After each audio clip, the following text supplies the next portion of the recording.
Aujourd'hui à Tam Tam, Fort McMurray en Alberta, l'Acadienne d'origine Angelina Gionnet a le sort des femmes francophones à cœur.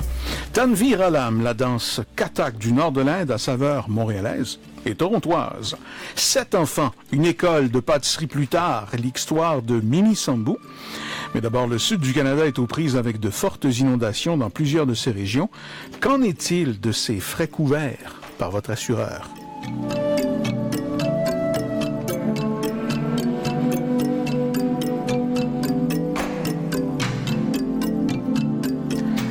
Bonjour, ici Raymond Desmarteaux. Les crues printanières qui touchent plusieurs régions au Québec et aussi en Ontario ont été dévastatrices pour des gens vivant près, en fait, d'importants plans d'eau. Leonardo, bonjour. Bonjour. Leonardo, vous êtes dans un de ces... Vous n'êtes pas touché personnellement, mais oui. vous êtes tout près, vous, de votre... En fait, je suis touché, mais du 6e degré. Parce que mes enfants, ils ont perdu celle la plus vieille, 3 jours d'école. Parce que l'école, il couvre une portion pas mal grande, l'école secondaire, puis touche l'île Bizarre, puis partie de Sainte-Geneviève, qui ont été pas mal touchées, Pierrefonds. On parle de l'ouest de l'île de Montréal. C'est ça, où vous vivez. La maison, ça va? Oui. Mais frère, sœur, cousin? Mon frère, il habite à l'île Bizarre, puis j'ai un cousin qui habite sur le boulevard Pierrefonds. En fait, il prenait toujours des photos les matins pour me montrer où l'eau y arrivait. C'était pas mal haute, là. On voyait plus les trottoirs. C'était vraiment des trottoirs à trottoirs. Les lignes de la rue, ils ont disparu sous l'eau. Puis, il y avait beaucoup des sentiments, on ne sait pas quoi faire, parce que lui, il habite, par exemple, dans une sous-sol. Alors, c'est compliqué si ça commence à rentrer. Mais il n'y a pas rentré l'eau, il a commencé à descendre, puis ça va bien maintenant. Sauf qu'on attend des pluies ce week-end. Il y a de la neige dans les bassins versants dans le nord. On parle du Témiscamingue, du nord des Laurentides aussi. Et tout ça se déverse vers l'Outaouais. L'Outaouais, c'est vers le lac des Deux-Montagnes, en fait, et c'est vers chez vous. C'est ça. Et en fait, ils ne sont pas préoccupés par la pluie de fin de semaine. C'est plutôt pour les choses qui se passent plus haut. Parce que l'eau, c'est ça. Il va descendre par le fleuve, puis c'est certainement une couche de plus d'eau qui va voir ces gens-là. Pour bien des gens, la résidence familiale, en fait, souvent aussi, c'est l'achat d'une vie, là. Sera une perte totale. Il faudra rebâtir. Pour d'autres personnes, l'eau qui s'est infiltrée au sous-sol, il y a des dommages. C'est peut-être un peu moins important. Qu'est-ce qui est couvert? Qu'est-ce qui ne l'est pas par l'assureur? Comment est-ce qu'on trouve des réponses quand on vit de fortes tensions aussi? Assurez-vous d'avoir votre formulaire d'assurance bien près de vous. Cette semaine, Marie Jobin a joint Marc Levasseur. Monsieur Levasseur est porte-parole de Canetix, une entreprise qui est spécialisée dans l'offre d'assurance de différentes compagnies sur le web. Elle lui a d'abord demandé d'y aller d'un premier débroussaillage. Les frais de subsistance, c'est le bon exemple, mais certains contrats d'assurance vont couvrir les frais de subsistance. Et ça, ce qu'il faut faire pour le savoir, de toute façon, dès qu'il y a un sinistre, la première chose à faire, c'est de trouver son contrat d'assurance et d'appeler son assureur. Et lui va vous indiquer la marche à suivre. Et là, vous pouvez commencer, évidemment, les démarches pour savoir qu'est-ce qui est couvert. Parce que vous pouvez avoir pris, je vais vous donner un autre exemple, vous pouvez avoir pris une assurance pour refoulement d'égouts, par exemple. Alors, si vous êtes juste en marge de l'inondation, il est possible que ce soit vos égouts qui refoulent et que là, vous ayez droit à certaines indemnisations. C'est pour ça qu'il faut, comme je vous dis, vraiment prendre le téléphone, appeler son assureur dès le début. Il va vous expliquer la marche à suivre et puis, évidemment, on peut prendre des photos. Là, s'il y a un dégât, c'est une bonne idée de prendre les photos, les vidéos, mais aussi de garder les factures de toutes les dépenses qu'on va encourir justement pour la subsistance. Si c'est prévu au contrat, vous allez être indemnisé.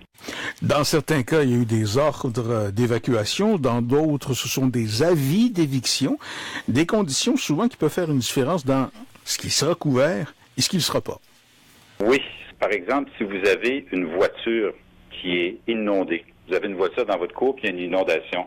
À ce moment-là, ça se peut que la voiture soit couverte par votre assurance auto. Si vous avez, à condition évidemment d'avoir l'avenant vol vandalisme, ce qu'on appelle communément un tout risque, là, ça se peut que votre voiture soit couverte. Maintenant, si vous n'avez pas d'avenant inondation, eh bien, c'est beaucoup plus difficile. Là. Ça dépend vraiment du type de dommage. Et là, il est possible que, comme je vous disais, il n'y a pas beaucoup de gens qui ont ce type d'avenant au moment où on se parle parce que c'est relativement nouveau au Canada. On va devoir y aller au cas par cas avec le contrat. Leonardo, vous, d'origine argentine, mais de l'ouest de l'Argentine, au pied là, de la cordillère des Andes, dans le coin chez vous, est-ce qu'on a connu des périodes comme ça dans votre pays d'origine? Non, que je me rappelle, non. C'est plutôt, en fait, dans la province de Cordoba. Plus au nord. Plus au nord, mais l'histoire, c'est que c'est les petits villages qui ont été faits à côté de la rivière. Ils ont changé les courses de la rivière pour pouvoir bâtir le quartier. Puis là, dans certains temps, il y a eu beaucoup de pluie. Puis là, oui, il a débordé la rivière, mais c'est pas comme ce qu'on a vu cette semaine. Ici, c'est incroyable. En contrepartie, cette zone, elle est tectoniquement parlant très, très instable. On connaît beaucoup de tremblements de terre de l'autre côté, Chili. Qu'en est-il du côté argentin? À Mendoza, les pires tremblements de terre de l'Argentine se sont passés à Mendoza. Mais Mendoza puis San Juan sont près des Cordilleras des Andes. Et la construction, c'est différent au reste du pays. Parce qu'il faut qu'ils fassent les maisons beaucoup plus résistantes parce que c'est une zone sismique. Inondation et ou tremblement de terre, qu'en est-il de l'assurance? Est-ce qu'on parle d'assurance aussi en Argentine dans ces cas-là? Oui, mais c'est les assurances en Argentine, je me rappelle pas, mais j'ai eu une fois un accident en auto, puis c'est difficile avec les assurances. Ici, je pense que c'est moins compliqué, mais c'est surtout la même chose, il faut qu'il soit écrit. Puis, tout. Exact. Sinon, dans les journaux, tout récemment, en fait, cette semaine, on pouvait lire que le Canada est un des derniers pays du G8 où on commence à offrir une couverture pour les crues printanières, pour les tremblements de terre, ces crues-là qu'ont vécu plusieurs Canadiens. En fait, les changements climatiques, ils vont provoquer des dégâts comme ça de plus en plus souvent. Alors, c'est sûr et certain qu'il va falloir qu'il y ait quelque chose qui change, parce que sinon, ça va être compliqué. Hein? Maryse a demandé à Marc Levasseur les raisons de la longue attente canadienne. Ce que les assureurs disent là-dessus, en fait, c'est qu'ils font des représentations auprès du gouvernement fédéral pour essayer d'avoir ce qu'on appelle une assurance nationale ou un régime d'assurance nationale, si vous voulez, pour couvrir justement ce genre de séisme. Évidemment, le risque, les assureurs, si on regarde les chiffres de premier abord, on voit qu'il y a 30 ans, par exemple, c'était les incendies qui étaient la première cause de sinistre. Maintenant, ce sont les inondations. Et évidemment, avec les changements climatiques, il est possible là, que ça s'aggrave, cette situation-là, ou que ce soit plus fréquent. Alors, ça va devenir vraiment quelque chose qui va être un petit peu incontournable. Alors, les assureurs, ils font, comme je vous dis, des représentations auprès du gouvernement pour tenter justement d'avoir une espèce de programme qui va faire en sorte que ça va coûter moins cher pour les assurés de souscrire ces avenants-là. La balle est dans le camp de tout le monde. Là. Je pense qu'il y a des représentations qui se font au moment où on se parle. De toute façon, les autorités prennent généralement des mesures. On n'a qu'à penser au programme du gouvernement du Québec là, qui offre justement une aide aux sinistrés qui ne sont pas couverts par les assurances, une aide qui peut aller jusqu'à 150 000 $ canadiens. Alors, vous voyez, il y a beaucoup de choses. C'est une nouvelle réalité en quelque part. Là. Et pendant ce temps, aux États-Unis, il y a beaucoup de climato-sceptiques qui sont au pouvoir. Marc Levasseur, porte-parole de Canetix, une société spécialisée dans l'offre d'assurance de différentes compagnies sur le web. C'est un dossier signé Maryse Jobin.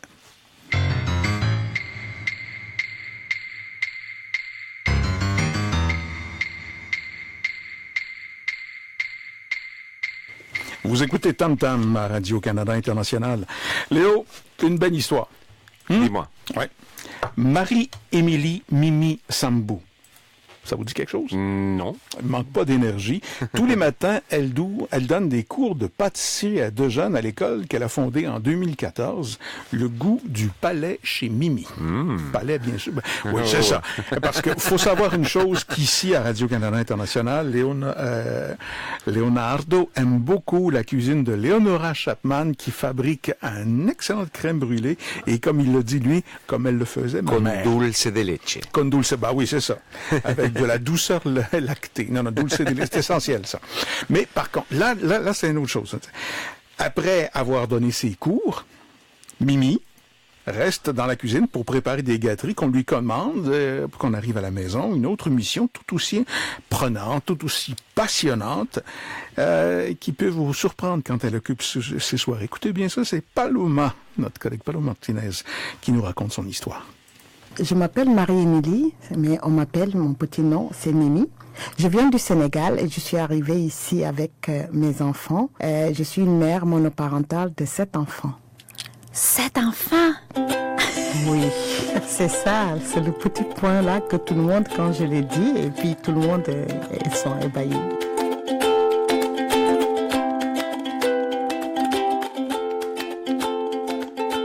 J'ai 4 garçons et 3 filles. Mon garçon est né à 30 ans, 32 ans maintenant. Ma fille a 28 ans. Mon autre garçon, qui va bientôt faire Polytechnique, il a 21 ans. Et j'ai un garçon de 18 ans, le mois de mars passé. J'ai une fille de 17 ans et j'ai une fille de 14 ans et un petit garçon, mon dernier, qui s'appelle Jamil, qui a 8 ans. Ils sont tous avec moi, qui sont à l'école, et puis d'autres ici vont bientôt aller à l'université. Et j'ai un garçon qui vient de se marier aussi.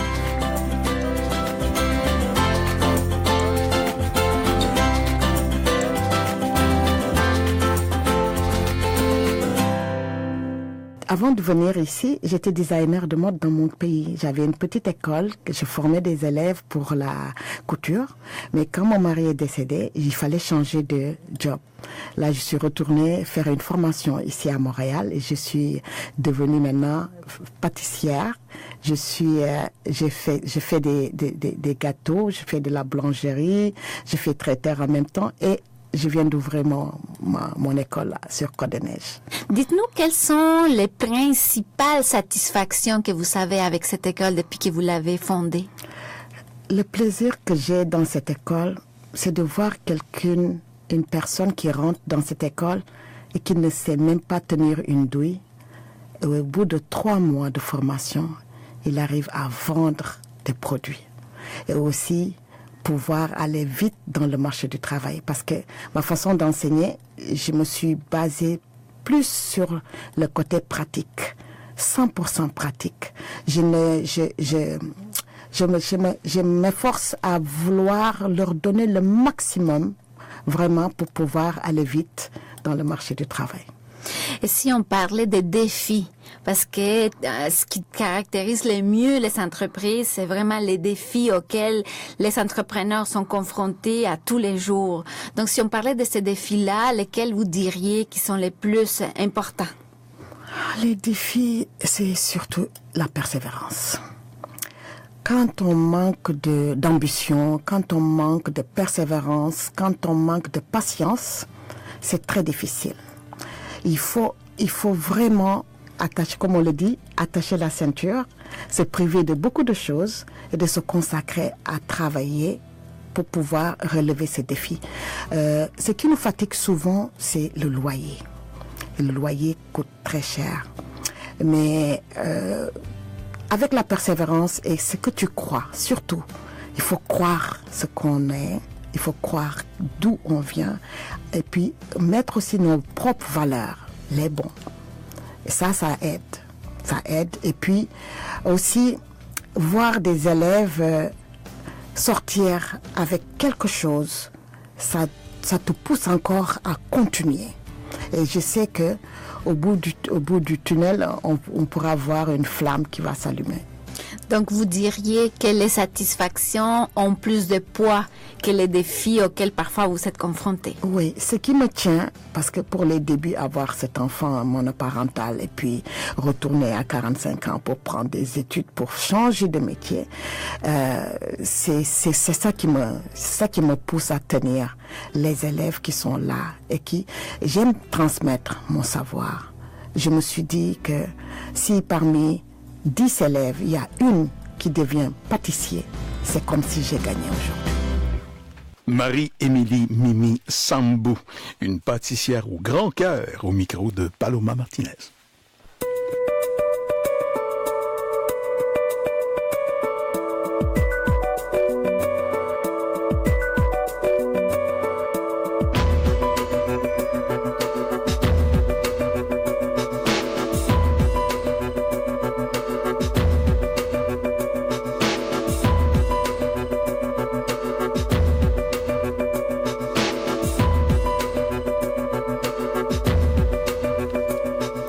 Dans le cadre du Festival Accès Asie, parce qu'en fait, on est en plein mois du patrimoine asiatique au Canada, donc le festival qui se déroule à Montréal, il y a un week-end le plus loin, le 26 au 28 mai. On vous invite à venir célébrer les danses indiennes. Le volet spectacle, en fait, le contexte, ça se nomme Perle d'ailleurs, perle au pluriel. La danseuse américaine Colina Shakti et le jeune prodige montréalais, et je dis bien prodige car c'en est un, Tanveer Alam, tous deux vont offrir ces perles d'ailleurs à la découverte des danses de l'Inde millénaire.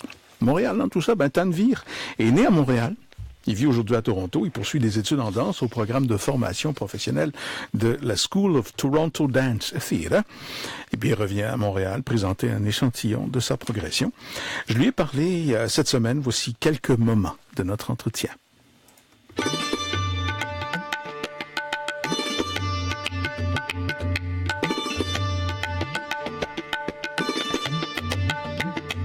J'ai commencé ma formation en danse classique indienne, le Kathak pour être précis, à Montréal. Je suis né à Montréal. J'ai passé la majorité de ma vie à Montréal. Dans le fond, mes parents voulaient que je fasse quelque chose de culturel, puis j'aimais beaucoup danser quand j'étais plus jeune, donc j'ai commencé par faire de la danse classique indienne. J'ai fini par beaucoup aimer ça. J'ai décidé de faire ça comme carrière. Puis, en même temps, j'ai commencé à faire de la danse contemporaine. J'ai commencé à faire du ballet. Et donc, pour poursuivre cette formation, j'ai déménagé à Toronto pour étudier au School of Toronto Dance Theatre, où ils nous enseignent la danse contemporaine, particulièrement le Graham. C'est un style de danse moderne créé par Martha Graham. C'est basé sur les contractions et les spirales, les plus importantes de la danse contemporaine et moderne au monde.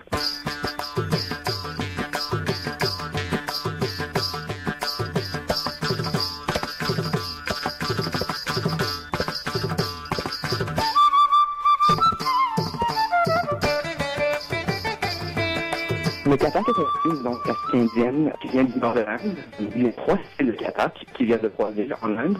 Le Kathak est très rythmique, il faut avoir une musicalité très forte. C'est très expressif comme style de danse. Il y a beaucoup de pirouettes, de travail de pieds. On travaille beaucoup avec les personnes qui jouent les instruments. C'est vraiment un style qui prend beaucoup de formes. Ça peut être très doux, ça peut être très vite, ça peut être très agressif, ça peut être très sensuel. C'est vraiment un style qui peut montrer tout ce qu'il y a dans ce monde vraiment.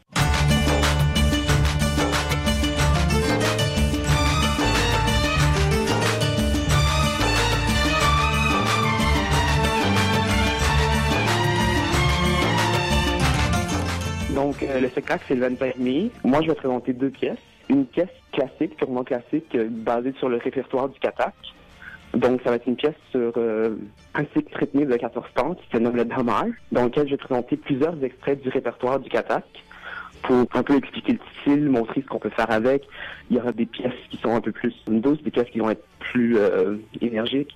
Et donc, je vais juste montrer tous les différents styles de danse qu'on pourrait voir dans la technique du Kathak. Dans la deuxième pièce, qui se nomme Éclosion, ça va être une pièce contemporaine et Kathak, dans laquelle je vais pouvoir montrer un peu de mes créations, de ce que j'aime faire dans le Kathak, de ce que j'aime faire dans la danse contemporaine, comment que j'aime les joindre. Et dans le fond, la pièce travaille sur l'idée de ne pas avoir un thème précis. Un cycle rythmique sur 14 temps en danse indienne classique. Le Dhamar, c'est un cycle rythmique de 14 temps qui est divisé par des sections. Et donc, c'est compté par des numéros, dans le fond. Donc, nous, ce qu'on fait, c'est qu'on le compte avec des syllabes qui sont jouées par le percussionniste. Et si j'étais pour le compter, ça fait que, bi, te, dha, a, g, di, ne, di, ne, ta, a. Si on devait pour compter ça, ça ferait 14. On est très loin du 4-4.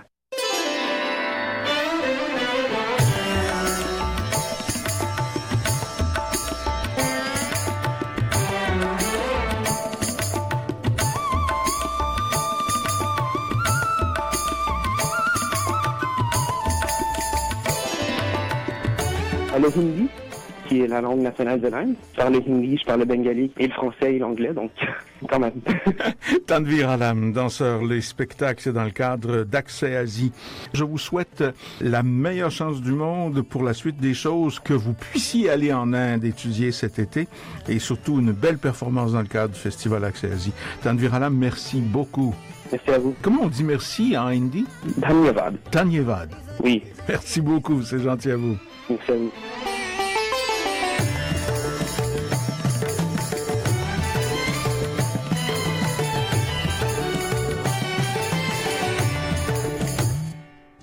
تفاصيل النشرة من راديو كندا الدولي. Vous écoutez Radio-Canada International.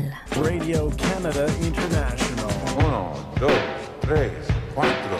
Esta es Radio Canada International. 2006, il y a 11 ans, Angelina Gionnet s'installe à Fort McMurray, ça c'est dans le nord de l'Alberta. Son mari travaille là depuis quelque temps. Sauf qu'elle était encore chez elle au Nouveau-Brunswick, originaire donc du Nouveau-Brunswick, dans l'est du Canada, très engagée dans les organismes d'aide communautaire. Madame Gionnet peut vraiment pas s'empêcher, une fois arrivée dans la capitale des sables bitumineux au Canada, de s'impliquer au sein de ce qu'on appelle l'ACFA de Wood Buffalo. L'ACFA, c'est l'Association canadienne-française régionale de l'Alberta.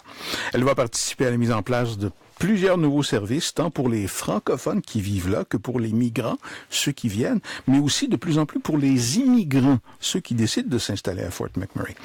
Maryse Jobin s'est entretenue cette semaine avec Angelina Gionnet, directrice générale régionale de l'ACFA de Wood Buffalo. Voici quelques moments de cette conversation.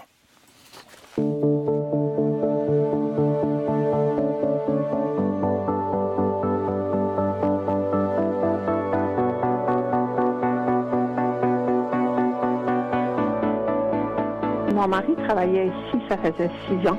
Moi, je travaillais au Nouveau-Brunswick avec le Centre national Handicarrière. Je faisais de l'animation auprès des jeunes mamans monoparentales. Puis, en 2006, le projet a fermé. En tout cas, moi, mon contrat n'a pas été renouvelé. Ça fait que j'ai décidé de venir rejoindre mon mari ici en Alberta.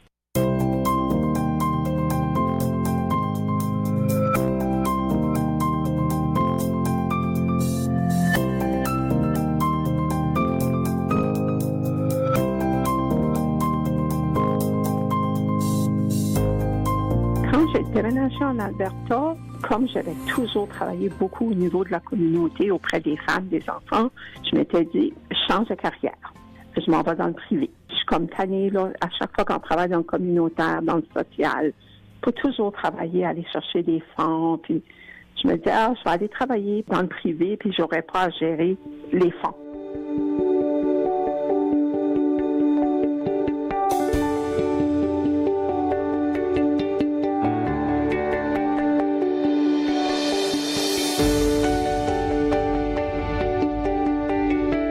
Quand je suis arrivée en Alberta, je cherchais une association francophone. J'avais vérifié sur Internet et tout ça à Fort McMurray. On ne trouvait rien. Et quand je suis arrivée, j'ai décidé de ne pas travailler tout de suite, mais de m'acclimatiser. Je marchais un après-midi, quelques jours après que j'étais là, puis j'ai vu ça. C'est une affiche qui disait Association francophone de la régionale Wood Buffalo. Wow! Je suis rentrée tout de suite, je me suis dit, je vais aller chercher ma carte de membre. Puis, quand je suis allée chercher ma carte de membre, c'est là que j'ai appris qu'il y avait un poste ouvert à la direction de la CFA. Ça a été plus fort que moi, j'ai dû appliquer pour le poste. Tu sais, comme j'étais tellement choyée, puis j'ai tellement eu de gratitude pour le travail qui avait été fait en francophonie avant mon arrivée. Il y avait un centre communautaire, il y avait l'association francophone, il y avait l'école francophone. Il y avait un petit service d'aide à l'emploi aux francophones. Je trouvais ça, wow! Les gens avant nous ont tellement laissé un bel héritage. Fait, moi, je me suis dit, je vais construire là-dessus maintenant. Fait, j'ai regardé alentour, c'était quoi les programmes qui existaient, puis qu'est-ce qui n'existait pas surtout. Puis, c'est là que j'ai réalisé qu'il n'y avait pas de service à la petite enfance. Fait, tout de suite, ça a été un de mes premiers projets que j'ai travaillé dessus. J'ai commencé ça en 2007. Puis, en 2009, on rouvrait la première garderie francophone à Fort McMurray. Parallèle à ça, on avait beaucoup de demandes à la clientèle francophone de tous les niveaux. On avait tellement de clients qui rentraient. Mais il y avait aussi une grande majorité de francophones immigrants, pas migrants, mais immigrants, qui arrivaient d'ailleurs, puis je me sentais tellement démunie. J'avais appelé le directeur de la CFA provinciale dans ce temps-là, c'était Joël Lavoie. J'avais dit à Joël, mon Dieu, moi, je suis pas formée en immigration, puis tout ça. C'est là qu'il a dit, OK, tu vas siéger sur le comité provincial du RIFA, qui était le Rassemblement à l'immigration francophone albertaine. J'ai siégé sur le comité. jusqu'à ce que finalement, on a réussi à faire comprendre le besoin dans les régions. Finalement, on a eu un projet pilote à Fort McMurray pour les nouveaux arrivants francophones. Fait qu'aujourd'hui, à l'heure où on se parle maintenant, ce projet-là il existe encore. Puis, ils ont 4 employés plein temps.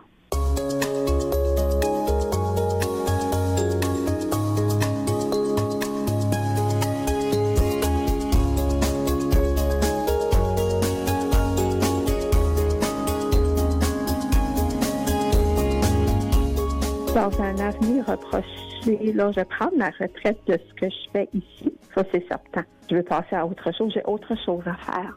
J'ai toujours écouté mon cœur, puis je le sais quand c'est le temps de bouger. J'ai changé de carrière souvent dans ma vie. Dans tout ce que j'ai entamé, je l'ai fait à 100%. Puis là, j'ai donné ce que j'avais à donner ici. Il faut que je laisse la place à des plus jeunes pour qu'eux continuent à construire aussi.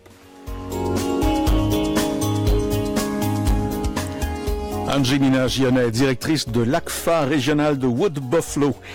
En avril dernier, Mme Gionnet a reçu le prix Suzanne Lamy-Thibodeau, qui est décerné à une femme francophone en Alberta, qui se dévoue pour l'avancement des femmes francophones dans cette province des prairies canadiennes. Voilà, c'est tout pour notre tam-tam d'aujourd'hui. Merci à vous d'avoir été des nôtres. Merci à Chantal Saint-Sauveur à la régie et à Léo Gimeno aux images, Facebook Live, Facebook en vie, oui. Ici Raymond Desmarteaux, allez, au revoir. À bientôt.